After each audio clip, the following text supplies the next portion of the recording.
Well, hello, everyone. Welcome to the Blooms and Beyond podcast, a podcast that uncovers plant history, culture, and management through the lens of science.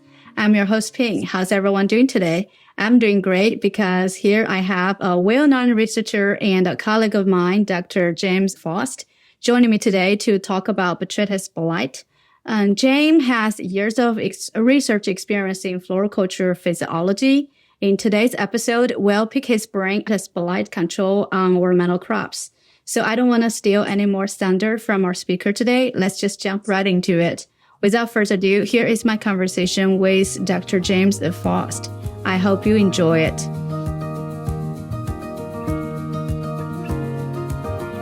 Hi, Jim. Welcome to the podcast. But first, let's start off with the introduction. Can you tell our audience a little bit about who you are and what you do? Sure, Ping, appreciate coming on your podcast today. I look forward to the discussion.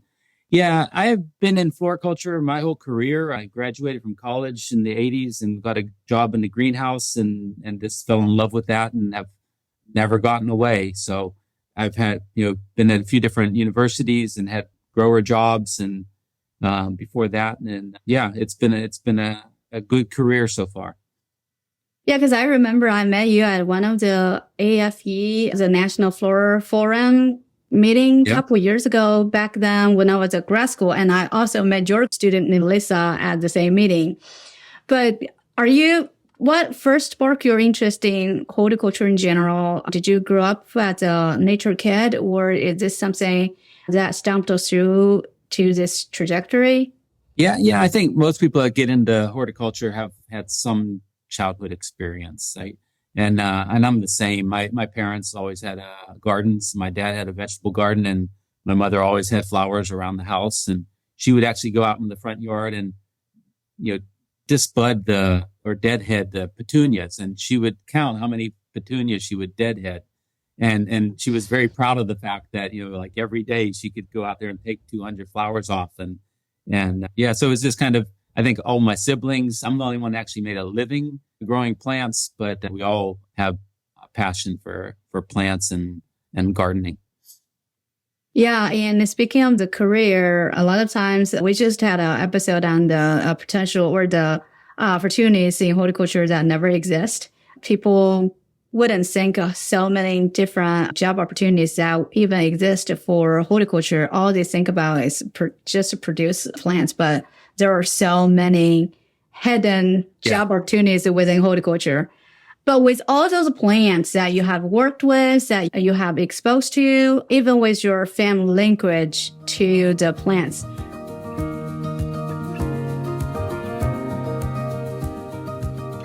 is there a plant that is your favorite? Yeah, there's no such thing as a bad plant, but I have a soft spot for poinsettias. It's kind of a very commercial crop that, it's beautiful, but I don't think a lot of people are, really passionate about it because it's just kind of this commodity item.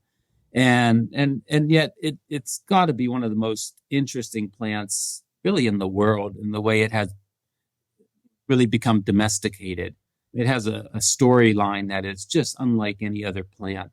A lot of intrigue, a lot of, it really, wasn't an important plant 200 years ago.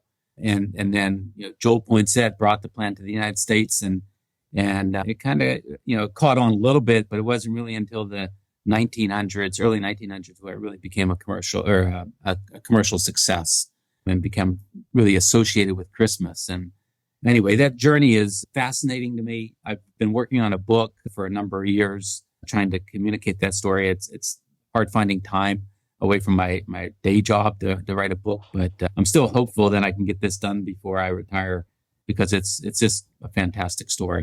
It needs to be told. Yeah. I think to begin with, right now, a lot of people would just thinking about poinsettia as those little tiny plants in the container that they're gonna go buy during or before Christmas. But it's in reality when it first started, when first discovered, it was actually a pretty big shrub right in the wild. Yeah. So it's a plant that will get 12, 15 feet tall in its native location in Mexico. And so, that was part of the domestication process really through the 1960s and 70s, where a lot of breeding really started in the US and really took this plant that actually had been a successful cut flower in the early 1900s. But it really wasn't a very good plant for greenhouse production because it was such a big plant. And then, of course, growth regulators came into existence in the 1950s. And so that helped. And then breeding helped to create more compact plants that just didn't want to get, 6 feet tall. And so that really allowed it to become a commercial success. Mm-hmm. And then I think though people just get so used to poinsettia, seeing them every year, but there's a lot of breeding work behind the scene that people keep bringing new varieties to the market, even though a normal consumer wouldn't notice the difference. But there's a lot of hard work behind the scene that trying to bring new varieties to the market every year, right? Yeah, you'd be surprised, there's dozens and dozens of commercial varieties available. If I just walk into a greenhouse with, 36 different varieties of red, you really can't tell most of them apart. It's, the physical appearance of them is not that variable. It's more the production traits that are the targets for breeders. Because really the consumer has in mind what the plant should look like. So you really can't change that very much. You can get some different colors, but still, if it's not red, it doesn't sell that well. We have orange and yellow and green poinsettias, and they're really pretty cool looking, but people are buying these things for gifts for a specific holiday. And so, if it's not red, it just doesn't sell very well. So the breeders have really emphasized production characteristics. So that'd be something like heat tolerance. If a poinsettia variety is heat tolerant, then it's much more easily produced in Georgia and South Carolina and Florida. And we have varieties that really can't be grown in those states very well because of a lack of heat tolerance. So characteristics like that are really what breeders are looking for. So the consumer might not appreciate that there's, a lot of different poinsettia varieties out there. Yeah. And correct me if I'm wrong, but I think it would be the number one cut flower or floriculture floral crop in the United States that has been purchased by consumer. If it's not the orchids, it must be those two. Yeah, it's orchids and poinsettias as potted flowering plants are the two big. Yeah, and of course, orchids has the advantage in that you can sell those 52 weeks out of the year. Poinsettia really only is sold for about 4 weeks out of the year, so that's kind of impressive that you can be the leading potted plant with only basically a 4 to 5 week market.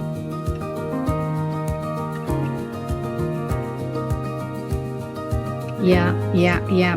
But every time when we mention your name, it has a close. It normally ties closely to Botrytis and Botrytis Blight, and that's basically you have worked on this project specifically for Botrytis Blight control for years. But can you first by telling us what is Botrytis and what is the agent and how did you start the work on this in the first place? Sure. I do not have a degree in plant pathology, and actually, I've never actually taken a plant pathology course in my life. But I think I have an honorary degree by now for the work although we've really been doing Botrytis work now for 8 years, and that really started with a discussion with. So we got involved with Botrytis really 8 years ago when I was discussing research topics with the board at the American Floral Endowment, and they had identified that Botrytis and thrips were the two main industry issues that the endowment really needed to address with the research program. And I'm not a pathologist, but I have a pathologist colleague at Clemson who's actually fruit pathologist. So he works with peaches and strawberries, and with strawberries, Botrytis is the major or one of the important pathogens. And so he was all on board to kind of be the scientific leader of the project, and then I would get the work done. And so we made a pretty good team and and have been really working on now Botrytis for a number of years. And I think we've made some nice progress. Yeah. Botrytis, you're right. And one of the, I think, the biggest host plant for botrytis is the strawberry from the small fruit perspective. And what is the agent of the botrytis? We're both not plant pathologists, but I have been worked with plant pathogen a little bit, just what you did. But then you definitely have more experience on that. But can we talk a little bit about the agent and then move towards to some of the basic of a plant pathogen parts, such as the disease triangle from that route? Sure. So, we think of the disease is gray mold or Botrytis blight, but the organism that causes the disease is Botrytis cinerea. And it's a ubiquitous pathogen. It produces airborne spores that are probably in my office here today and in your office over there. You really can't get away from it. It's omnipresent, and so disease management is a challenge. And so when you think of disease management with any diseases, we use the disease triangle as the kind of the model. And so there are three things that kind of have to happen simultaneously in order for you to have a disease occur.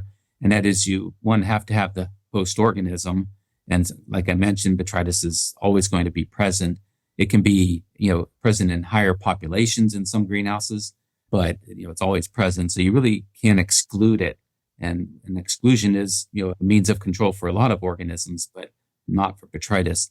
The second corner of the disease triangle is that you have to have the right environment for that spore to germinate and grow.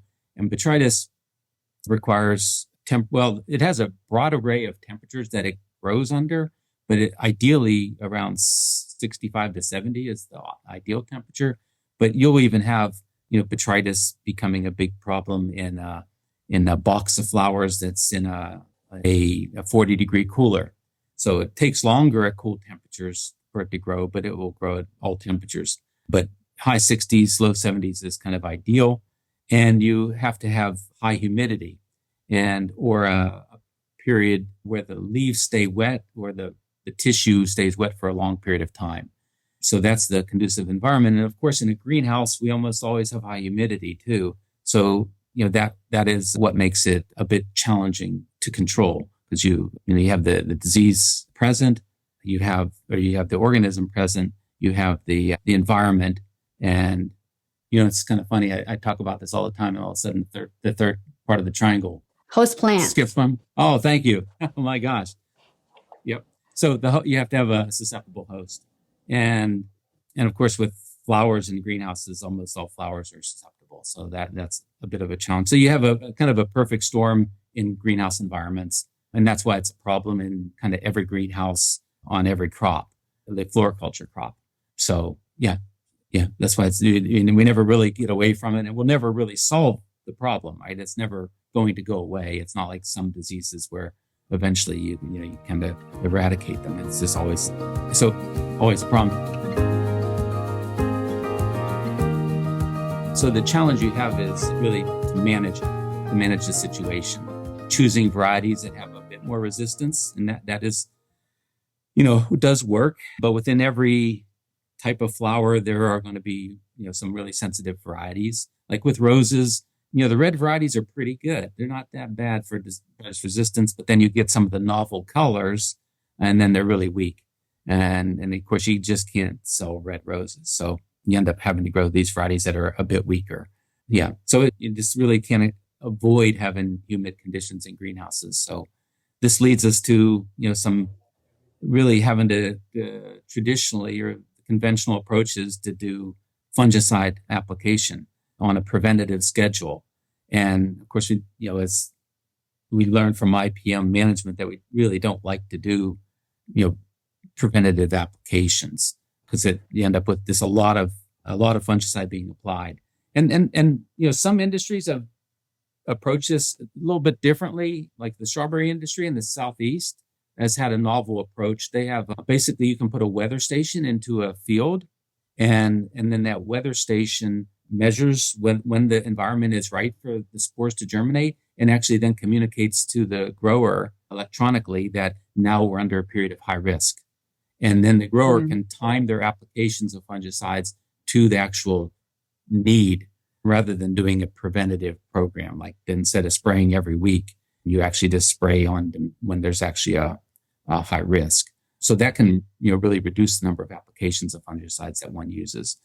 Again, challenging in the greenhouse is that we're almost always humid. Yeah. It's not like a field situation where if you have 3 weeks of no rain, then there's very little risk. And, greenhouse is, really more difficult. Yeah. A greenhouse basically created the perfect environment for botrytis, for any given pest agents in there. The humidity is always there, and then the environment where the temperature is always there. Like you said, the temperature and high humidity in greenhouse almost perfectly serve the bubble for the pest to survive. But in terms of the host range, I know botrytis has a wide host range. In roses are very susceptible. And can you name some of our flowers or ornamental plants that are pretty susceptible? Where I guess almost all those ornamental flowers or ornamental crops in greenhouse are somewhat susceptible to botrytis. But what is the most susceptible of the plant that you know of? Yeah. Well, within a plant, even like a rose, which we know is highly susceptible, there's different susceptibilities amongst the tissues. So like the leaves and the stems don't get botrytis so badly, but the petals are really susceptible. And where we have trouble in greenhouse production tends to be in the spring, where you have a lot of bedding plant type flowers in the greenhouse. And then we have a week or two of cloudy, rainy weather, and it's cool. And so the garden centers aren't selling product, like sales are slow. And then the grower has a lot of flowering plants in the greenhouse that they're having to hold and they can't ship. And that's when we tend to have big outbursts in production. And again, almost every flower can get botrytis. Petunias and pansies would be some of the worst. But they can also be, botrytis is also a post-harvest pathogen. So as is the case with roses and often with petunias, in the greenhouse, you might not see a lot of infection, but then you harvest those, put them in a box or put them on a truck. That truck is, plants are on carts wrapped in saran. You deliver them, and really over a 24-hour period, all the spores that are there germinate and start to grow. And you take those plants off the truck and the flowers are all melted down. So petunia flower meltdown is what we would call that, can occur pretty dramatically. Even though the plants in the greenhouse might look okay, they show up at the garden center in bad shape. Yeah, because I think one of the ways that botrytis gets into the plant tissue is through the wound, especially for cut flowers. You're already generating the wound for this pest to invade the plant, so it serves perfectly and then make them easier to get into the plant. But in greenhouse itself, before, we're not talking about cut flowers here at this moment, just in general for the greenhouse productions for ornamental plants, how does this pathogen spread in the greenhouse? Does it with the wind and water splash or any other practices that will help them to spread widely within the greenhouse? Yeah, spreading is entirely by air movement. And so, when tissue starts to die and decay, botrytis can grow on that tissue, and then it has a bloom of gray mold, hence the common name or the pathogen name, and then that mold can produce millions and billions of spores that then float around the greenhouse and land on other tissue and germinate. So sometimes if you have more air movement, you actually can spread the disease more, but really the issue is not the air itself. It's that you have allowed plants in the greenhouse to get to the point of producing spores. So this is why sanitation ends up being such a critical aspect of disease management. And if you don't let debris sitting on the ground or on the floor or wounded plant tissue on the plant itself, if you keep the facility clean, then you'll minimize the number of spores that are being produced in the facility. You won't eliminate them, but if you can reduce the amount of inoculum, then you certainly have less disease. Yeah, and so does the gray mold serve the first sign of the invasion of the plant or of the disease? What is No, the first sign of that, and where should people go detect the early signs and before taking any actions? sure. So the first signs are often a small lesion, a small spot that is often beige colored. And regardless of the flower petal color, the spots tend to be beige like. And you can scout crops to look for spots where on denser plant canopies, especially we hit these cool, wet periods of the year, you can actually have leaves down in the canopy that are rotting they're wet on the soil surface. And you start to disrupt or disturb that canopy and you'll see spores floating around. So you can scout the canopy as a source of inoculum or scout the flowers in terms of looking for small spots. Once those spots start to occur, then they spread and get bigger.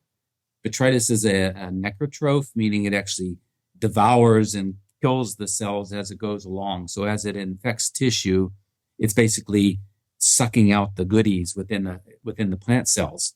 And so as it does that, it kills that cell and goes to the next one. So you start out with a small lesion that gets bigger and bigger. And then if you have high humidity conditions, you will have sporulation, and that lesion will put out this bloom of gray spores. And, when you get to that point, then you're kind of in trouble. Yeah, you better, a lot of times for pest or disease, the best strategy is to prevent them from happening so that you don't have to deal with the big issue or the big trouble down the road. But it's when it happens, then you sometimes, if it's too late, you have to lose a game by throw them out and start over. Yep. In terms of once people detect the signs and symptoms of the disease, the next thing that they need to do is to take actions for to manage this pest.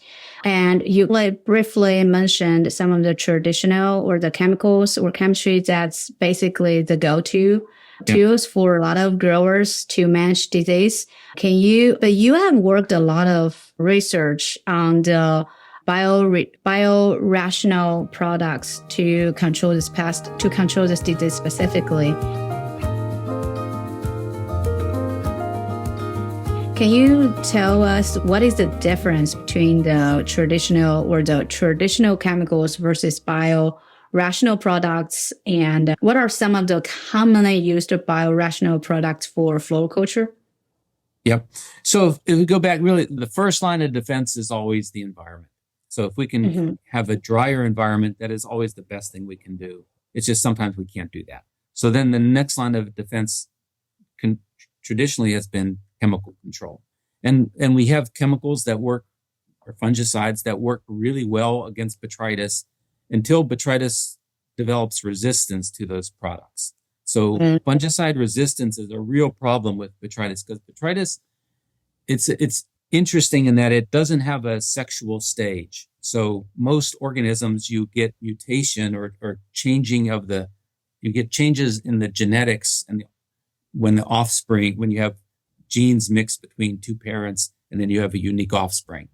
With botrytis, it doesn't have that sexual reproduction. It just reproduces asexually, and the way it then creates genetic uniqueness is by mutating, and so it mutates very aggressively and continually. And so when you apply a fungicide that has a very specific mode of action, where it is interrupting one very critical process in like biochemical process within the plant, it can work really well. It can keep the botrytis from, growing, but one single gene mutation will allow the fungus to get around that mode of action. So even if only 1% of the mutated fungi has that mutation, but that mutated form, the successful form, the form that's resistant to the fungicide, will produce the next generation of spores. And so with every application of a fungicide, you're selecting for resistance.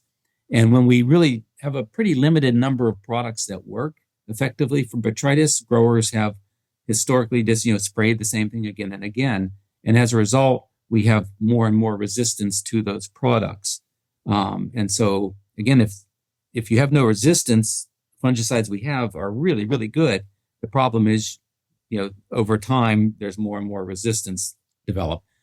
So that's where, we've been working on biorationals as an alternative.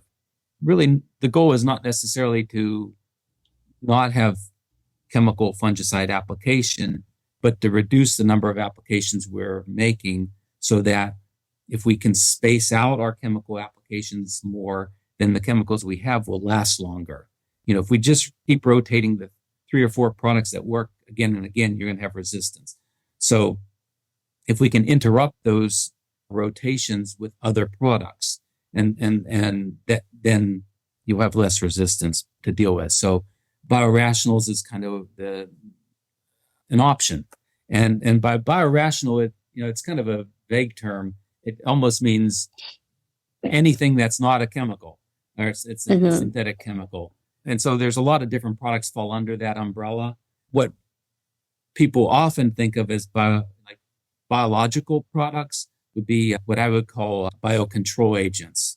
Biocontrol agents are where you actually have a living organism that you're applying. And so that's like a specific type of biorational, but there's really 4 or 5 different, and I'll mention each of them. But biocontrol agents are probably the trickiest products to use because they actually have to live on the plant tissue to be effective. And that can be challenging for multiple reasons. One, you may have other chemicals on the plant that could potentially kill the organism. And so they might not have compatibility with other things you're spraying, or they can actually compete against each other in some cases. Or in the case of botrytis, you're trying to get the biological organism to live on the foliage. And a lot of these biocontrol agents are really more happy in the soil. And so the aerial environment is a much harsher environment. And it's drier, it's hotter, it's sunnier. So for the biological control agents to actually colonize plant tissue is kind of difficult.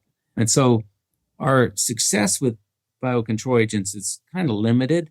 It's not to say they don't work. They can work, but it's certainly a harder approach. Some of the other options would be biofungicides, where you actually have a biologically based compound that is effective against fungal growth. And if you apply that, it's kind of just like applying a fungicide. It just happens to be a biological based fungicide. And so we have examples of that, and they do work, and you don't have to live. They're not living organisms. They're just compounds. They just happen to be basically biologically derived fungicides. And so those can work. We have some plant extracts, and we have essential oils, which are, again, plant-derived compounds that can be effective. Essential oils, our challenge has been phytotoxicity, where they can work pretty well, like use things like thyme oil, but they also can be pretty damaging to plant tissues. So that one of the challenges. A group of products we call systemic acquired resistance products, or SARS. And these actually are products that you would apply that then turn on the natural defense mechanisms within the plant.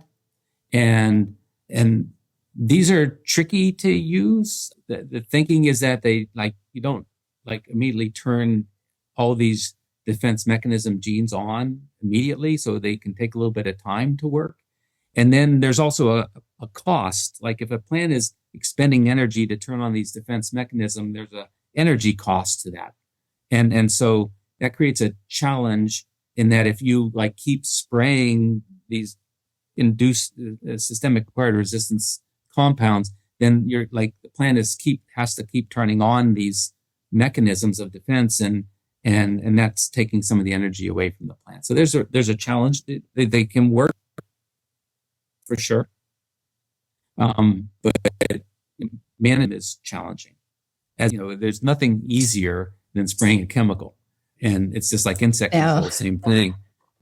This gets awfully complicated when we go to bio-based products. It's not to say they can't work, but it just is a challenge. So the last category being the one that we actually have worked on the most, and that would be using plant nutrients. And so, we've published a lot of work showing calcium is a very important plant nutrient that helps the plant be resistant to botrytis infection. And plants aren't very good at accumulating calcium in the tissues, especially in flower petal tissue. Calcium levels are really, really low. Like they can be only 5% of the value of calcium that you would find in the leaf tissue on the same plant. Like a petunia that has, 1% calcium in the leaves will only have like 0.05% calcium in the petal. So it's really low. And so sometimes our only solution for that is to actually spray or dip susceptible tissues into calcium solutions in order to get the calcium where we want it to go. So calcium moves in the leaves fairly well because leaves bring a lot of water through them. The water gets evaporated or transpired and the calcium is left behind. But when you have a really rapidly developing organ like a flower, where it goes from a small bud to open flower in a matter of days, and that flower petal tissue doesn't have spores that transpire water through them. So you're not pulling a lot of water into that flower petal. As a result, calcium's not being pulled into that flower very well. And in nature, this doesn't seem to be so much of a problem because in nature, the flowers are pretty small compared to what we've done in, horticultural breeders have bred everything to be bigger. Same thing with things like tomatoes. In nature, tomatoes are really small fruit and you breed it to be giant and you start to have calcium deficiency issues because you cannot move enough calcium into that tissue. And so you get blossom end rot. Right. And so once you have some necrotic tissue because of this localized calcium deficiency, then you give a place for botrytis to come in and grow. And so we have that problem with poinsettias. We call it bract edge burn. And really it's calcium deficiency on the edge of the bract. And then you get little necrotic spots. And then the botrytis comes in and spreads rapidly. So the lack of calcium is a challenge. But even on nice green tissue, we have found that if we can enhance the calcium concentration in that tissue, it becomes more resistant to botrytis infection.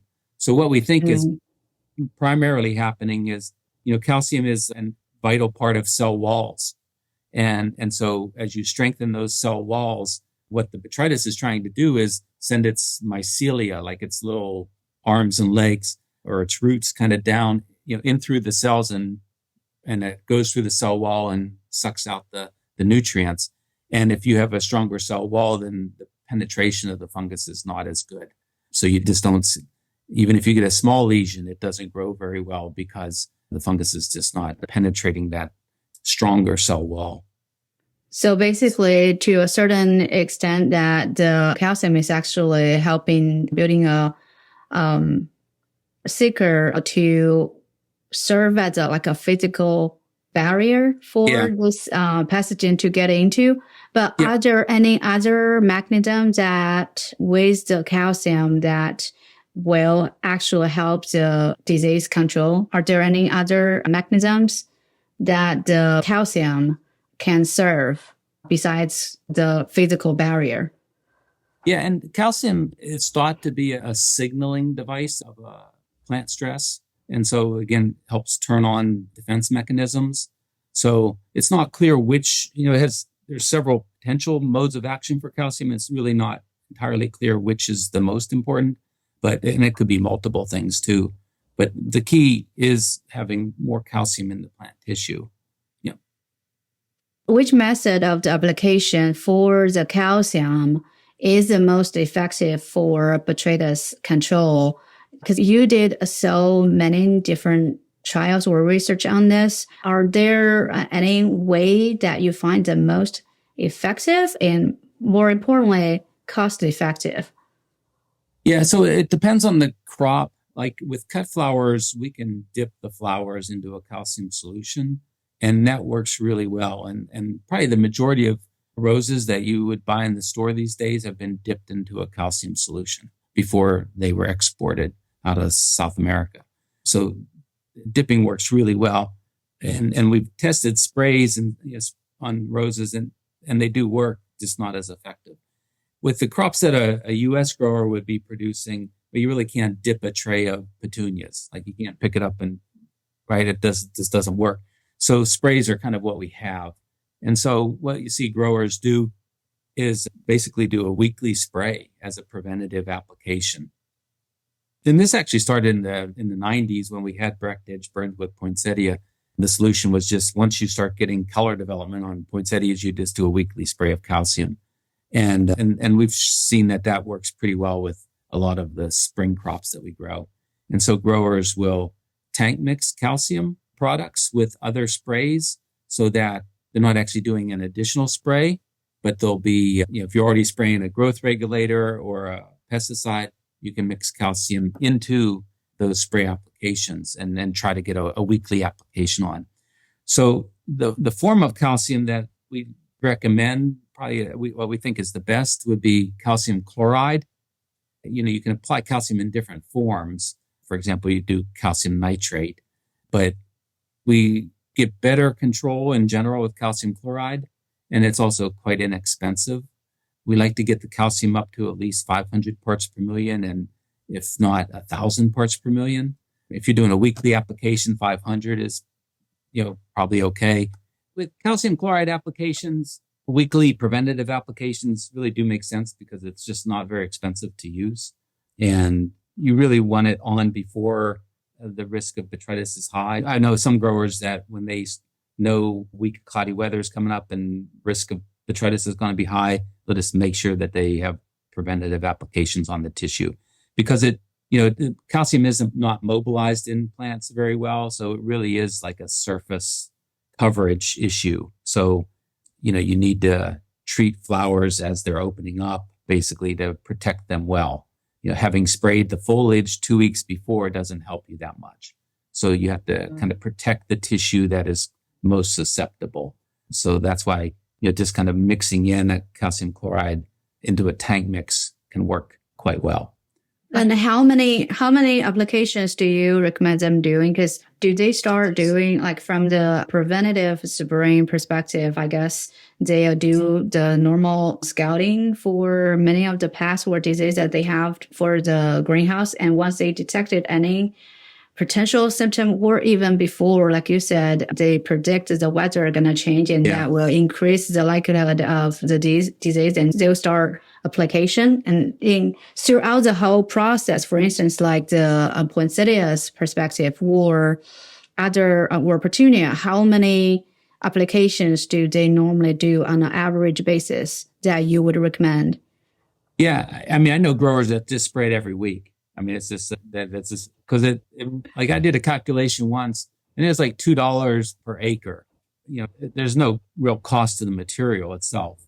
It's the labor to do it. So if you just mix it in with other products that you're spraying, then, that would be it's very little additional cost. So why not just add that? So again, you always have to be, anytime you tank mix something, there are risks involved. So you do some trials internally, but for the most part, that has seemed to work pretty well. If it was me, if it's a dry time of year, you don't need to be using it. When I think most growers have a bit of a sense when they're hitting a period where they're at moderate to high risk. They have a lot of flowers in the greenhouse.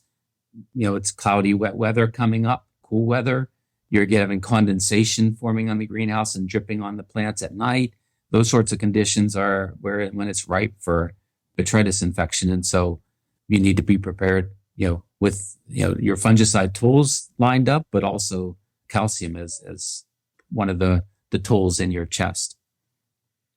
And speaking of the coverage that you mentioned, to make it more effective, you have to cover basically the whole plant at the surface. Are there any specific spray or mechanism or machine that will help with the coverage when spraying, or they just massive with the air blast, they just do their traditional spray and then hoping they're gonna cover the whole plant? Yeah, if you use a high pressure sprayer that makes very fine particles, you're going to get better distribution and better coverage. So we've even taken like a petunia flower and covered half of it up and sprayed half with calcium and the other half didn't get calcium, and then uncover it, spray it all with spores. And you see that the side of the flower that received the calcium spray doesn't get botrytis, the other side does. So Okay. it really is a coverage issue. So your spray equipment, doing a very fine spray that is well distributed, that's turbulent and covers the tissues quite well, is going to be better than like just a real heavy spray that runs off. Yeah, because I was assuming that once they spray, especially with this disease and the calcium, you probably want them to apply them so that the chemical or the product would reach the backside of the flower or the leaves as well. So basically, you wanted to cover the whole thing instead of just the surface or the canopy, but also the disease or the leaves, the beneath leaf, right? So that you can have the whole plant covered with calcium to prevent it from getting the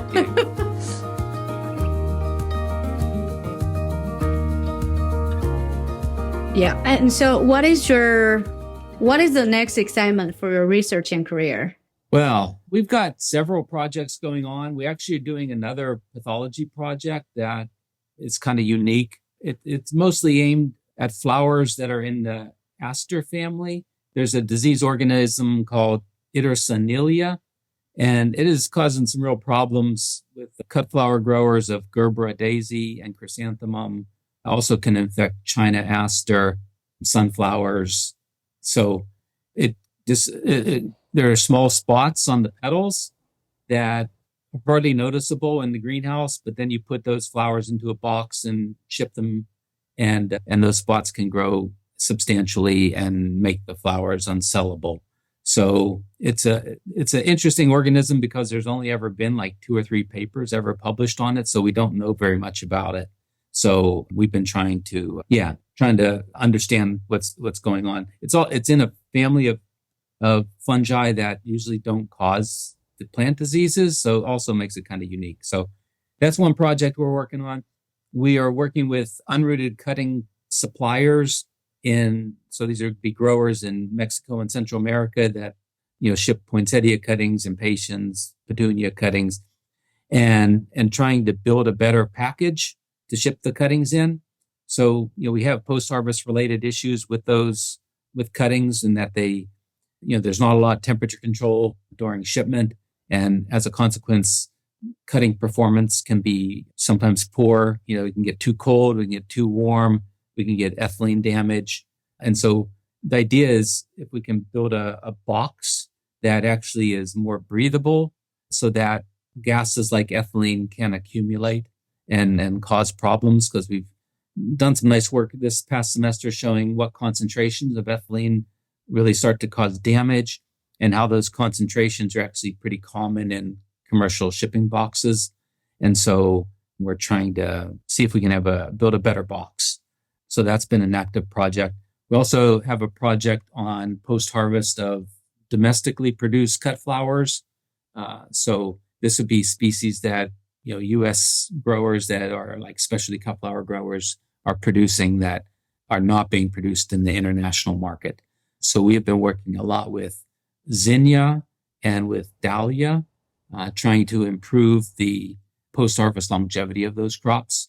So, dahlia has a really terrible post-harvest, like they can die in 2 or 3 days. And so that kind of makes it only useful for events. Like you can't really sell it as a cut flower because most of them don't last, a week, which is kind of what you hope a cut flower will last. So, and then zinnias. Well, the other thing that happens with the domestic market is most growers are cutting and then immediately selling the next day, and they're not really storing product for very long. And what would be ideal is if we know that we could store flowers for, even if it's just 2, 3, 4 days, then you could cut multiple days in a week and have more flowers available for your farmer's market on the weekend, for example. So storage, is really useful as long as you still have good vase life. And so with zinnia, we're looking at how to store them better because you can't store them at below 50 degrees because you get chilling injury. And so what we've learned with zinnia, it actually has been kind of interesting, is that if you actually look on a zinnia flower, if you turn it upside down, you'll notice it actually is green on the underside of the petals. Yeah. The top side of the petals is, yellow or orange or red or something, but the underside is greenish. And those petals actually have stomata on the undersides. And so I assume the green is chlorophyll, and the petals are actually doing some photosynthesis. And so what we've been able to show is you can harvest zinnia, and if you put them in buckets, like really high density buckets in a office, somewhere in the low 60s would be ideal, like an air conditioned office. But if you put light on them, like this by some cheap LEDs, and you could light them, the light intensity would be like about 100 foot candles or 20 micromole per square meter per second. So it's not real bright. So it's very doable. But if you put light on those flowers while you're storing them, they actually still have a very good base life. If you store them in the dark, they don't store well at all. The base life goes quite badly. But if you store them in light, they actually seem to continue to, I'm guessing, produce, sugars and photosynthates because they're doing photosynthesis. So they still manage to produce some food to survive. And so you can have a bucket, like a 5-gallon bucket stuffed full of flowers, and you don't really need the leaves per se because there aren't many leaves on them and you can't see the leaves in a bucket anyway. It's just the flowers that are exposed to the light, but those flowers seem to be doing sufficient levels of photosynthesis to, improve their vase life. So that's been really cool. I want to thank James for taking time out of his busy schedule to talk with us today. And I have put all those resources and links in the show notes so that you can find more information on all the work that I did. Besides that, I've also added the additional resources that AFE provides. Through the AFE thrips and Botrytis Research Library, you can find more information on thrips and Botrytis research, control, and other resources. So that I will add all those links through the show notes so you can find all the information and resources on this topic.